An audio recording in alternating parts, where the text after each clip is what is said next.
to do question number 12, that is क्या है, certain service which are not मतलब not rendered by auditor of the company. मतलब जो company auditor मतलब auditor है ना, वो कुछ चीज़ें कर ही नहीं सकता है। तो क्या नहीं कर सकता है, चलिए देखते हैं। Auditor not to render certain services in section 144। तो सेक्शन 144 क्या बोलता है कि कौन सा काम तुमको नहीं करना है, बरोबर।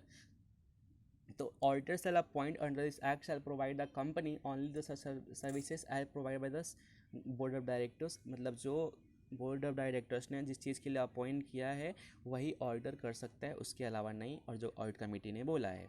As but he shall not include any of the following services. और ये चीज़ें बोल भी नहीं सकती है अगर मतलब उन्होंने नहीं बोला है तो बोर्ड ऑफ डायरेक्टर्स ने और ऑडिट कमेटी ने या उसके सब्सिडी कंपनी में भी, ठीक है। तो क्या क्या नहीं कर सकते हैं, अकाउंटिंग नहीं कर सकते उस चीज़ का, क्योंकि अभी तुम ही ऑडिट भी करोगे, तुम ही अकाउंटिंग करोगे तो पॉसिबल नहीं है, right.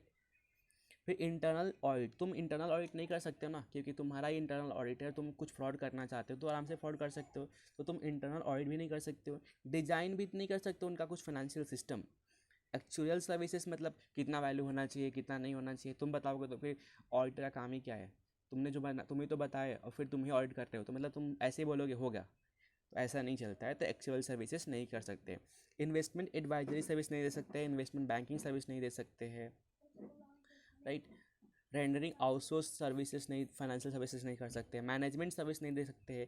Any kind of service prescribe मतलब जो आपने ऊपर पढ़ा वो सारी सर्विसेज नहीं दे सकते हैं। मीन्स सिंपल से मैं बात बोलूँ तो जो आपको एज अ ऑडिटर काम करना है ना, वो सारी सर्विसेज आप दे ही नहीं सकते हो, क्योंकि आप ही उस चीज़ का इंस्पेक्शन करने वाले हो। अब आपने ही सब सारी चीज़ें किया तो आप उसका इंस्पेक्शन क्या ही करोगे, राइट।